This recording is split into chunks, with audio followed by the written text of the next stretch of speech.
Latviešu radio. Latviešu radio Ventspilī 94,5 FM.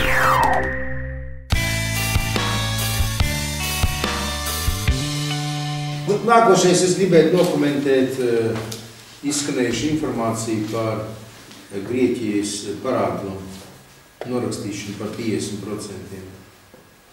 Es atļaušos atgādināt žurnalistiem un arī tie skatītājiem, kas skatās internetā, kad pirms 2 gadiem apmēram es ierosināju ministru prezidentam Dombrovskim un tā laika finansu ministram Repšam, pēc tam arī ierosināju Vilkam, ka viņš bija finansu ministrs, ka Latvijai vajag cīnīties par to, lai Latvijai šo te aizdevumu, ko Latvijai ir piešķirts,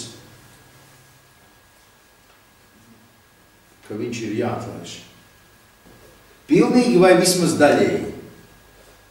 Vai vismaz pārceļ atdošanas termiņu no apmēram 5 gadiem uz kādiem 30 gadiem. Atceraties? Es biju vienīgais, kas par to runāja. Vienīgais. Ko atbildēja Dombrovskis? Kontrola baila. Ka nē? Ka nē? Ka nē? Nē un vēlreiz nē. Ka viņi par to nerunās, sākot ar to, ka tas nav iespējams, beidzot ar to, ka pēc kāds izskatīsies. Nu, lūk. Vārds sakot, Latvija atteicās runāt par to, ka starptautisko aizdevumu varētu pagarināt, vai starptautisko aizdevumu varētu norakstīt pilnīgi vai daļēji. Tagad paskatīsimies uz Grieķiju. Grieķija. Vai tas ir iespējams vai nav? Dombrovskis ar Vilku apgalvoja, ka tas nav iespējams. Lūdzu, pusi no ārējā parāda 100 miljardi eiro Grieķijai norakstā. Noraksta pusi. Ja mums norakstītu pusi no mūsu ārējā parāda, tas būtu 2,2 miljardi latu. 2,2 miljardi latu vai Latvijas pusgada budžets. Vai Latvijas pusgada budžets. Vai Latvijai ir vajadzīgi 2,2 miljardi latu, ka kāds viņai uzdāvina? 2,2 miljardi latu, tas ir uz katru Latvijas iedzīvotāju 1000 latu. Vai visi Latvijas iedzīvotāji piekrīt tam, ka viņiem tie 1000 lati neinteresē? Ka tā viņiem nav nauda? Es domāju, ka tā viņi neuzskata. Es pārēķināju, cik tas ir liels dāvinājums uz katru Grieķi, uz katru Grieķijas iedzīvotāju. Cik liels dāvinājums? Katrs Grieķija iedzīvotājs saņēmis ir gandrīz 9000 eiro, nu, ja precīzi 8826. Ja, nu, 8,8 tūkstoši eiro lielu dāvinājumu. Katrs Grieķijas iedzīvotājs. Katrs Grieķijas iedzīvotājs. Ja mēs to pašu izrēķinām uz Latvijas iedzīvotāju oficiālo skaitu, tad tas Latvijai būtu dāvinājums 20 miljardi eiro vērtībā. 20 miljardi eiro vērtībā. Tad mums ārējais parāds, ja eiro 6,3 miljardi. Tātad, mēs atdodam visu ārējo parādu, mums ir nulle. Mums ir nulle. Un vēl katrs Latvijas iedzīvotājs saņem apmēram 6000 eiro dāvinājumu, kuru varētu iztērēt, kur grib. Vai un ja saņemtu Latvijas valsts, pa kādiem cipariem iet runa? 20 miljardi eiro Latvijai. Latvijai mums ir 6,3 kopējais ārējais parāds. Nu tad kā? Ot sakat, tad kam taisnība? Ir divi vadītāji, Dombrovskis un Papandreou. Viens visu laiku cīnījās, ka vajag norakstīt. Otrs teica, nē, mēs varam atdot. Mēs izģērbsim tautu pliku un atdosim. Protams, Lembergs oligarks vainīgs. Protams. Es viņiem aizsēju muti, piesēju pie galda kājas un neļauju runāt par to te. Protams, es vainīgs. Ot tā.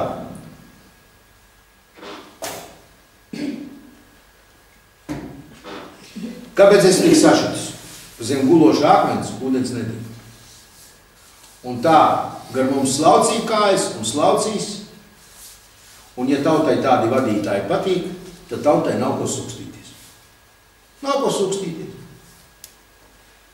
Ot valdošā koalīcija, ot lūdzu. Tī dzīvojam. Un tagad mēs atdosim visu. Grieķijai pārējais jādod 30 gados. 30 gados pārējais jādod. Mums jādod 5 gados. Mēs atdosim to naudu. Viņam mums izmaksās 7%, pēc tagadējās, 7% gadā. Grieķiem 3,5%.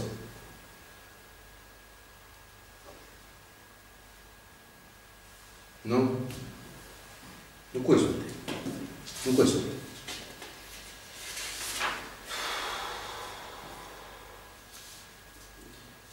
Tā, par simfonisku orķestri. Nacionālu simfonisku orķestri. Uz tā fona, ka mēs atteicāmies no dāvinājuma 2,2 miljardi latu vērtībā. Uz tā fona mūsu pasauli slaveni mūziķi, izcilie mūziķi, kas spēlē Nacionālā simfonisku orķestri, kur vispār ir 90 cilvēki. Tur nav miljons. Viņiem vidēja alga ir 350 lati uz rokas. Vidēja alga orķestrī 350 lati uz rokas. Viņiem nav normāla ģērbtuvi, viņiem nav normāla toleša. Ja? Viņiem nav pa ko normāli apģērbties. Jūs paskatieties sievietes, kas tur spēlē. Katra kā ir varējusi, tā viņa apģērbis. Bet, ja tā tak ir, ja ir simfoniskais orķestris, tā ir valsts seja, vajag, protams, pirmkārt viņām spēlē. Viņi to dara. Otkārt, vajag tomēr, tad vajag apģērbties. Katrs pašdarbības kolektīvs, ceļu cienoši, ir normāli apģērbties. Pareizi? Tautas tērpos, kas nemaksā lēti. Visi, apskaties. Dziesmu svētkos, deju svētkos. Niesvek uzvalkā neiet. Nedeju. Jūs esat redzējuši, ka kāds uzvalkā dejo? Neviens. Nacionālā simfonisku orķestrī viņi paši ģērbjas tā, kā viņi var. Elekti. Nulle, neko nesaprot no kultūras. Pilnīgi ienaidīts kultūras. Būtu savu algu atdevis tiem. Pilnīgi neko neiec. Ko mocīt? Ja nevar uzturēt, tad nevar. No vienas puses 2,2 miljardi Latvijai nav vajadzīgi. No otras puses Nacionālā simfonisku orķestri 350 Latvijai jau. Ja tad viņi vispār. Šausmas. Un pareizi, es vietā protestēju. Es atzvanīšu viņu. Atšķirībā no zemniekiem nav smaga tehnika. Tad viņam grūtāk protestēt. Viņi var protestēt. Neiet uz koncertu. Kā? Par savām tiesībām ir jācīnās, mīļā. Savādāk nevar būt.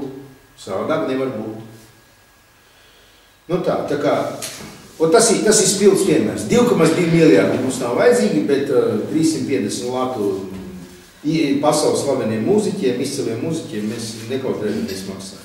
Kāpēc jūsuprāt tiem cilvēkiem, kur visticamāk izprot šīs lietas, kā mūsu vietējo meitas banku analītiķi, visi par vienu, kas saka vārtiem runā. Vakar televīzijā tika un vienisprāt bija par to, kā mūsu valsts tēls ir svarīgāks nekā par, piemēram, valsts. Tas nozīmē, mans izskats svarīgāks nekā par to, ka... Kāds tēls? Visa pasaule zina, ka Latvijā bija dziļa ekonomiskā krīze. To jau nevar izlabot.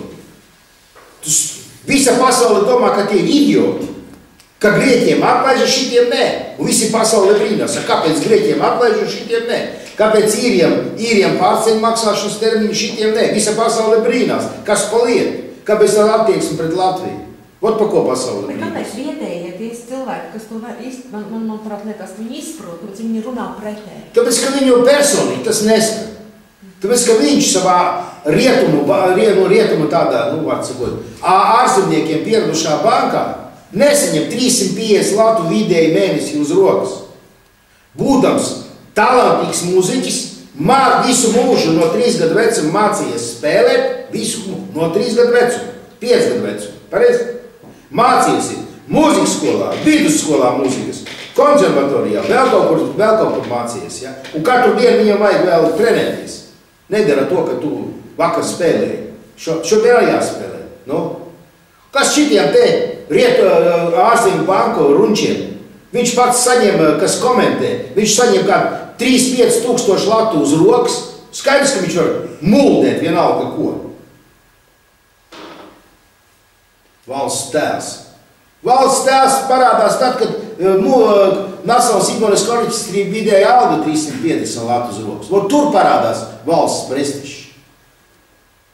Ka vidējā pensija 185 lati. Vot tur parādās prestižs. Ko es varētu tikai palamāties. Vot īstais brīdis, kā beigās pateikt kaut ko matam. Bet es to nedarīšu. Labi.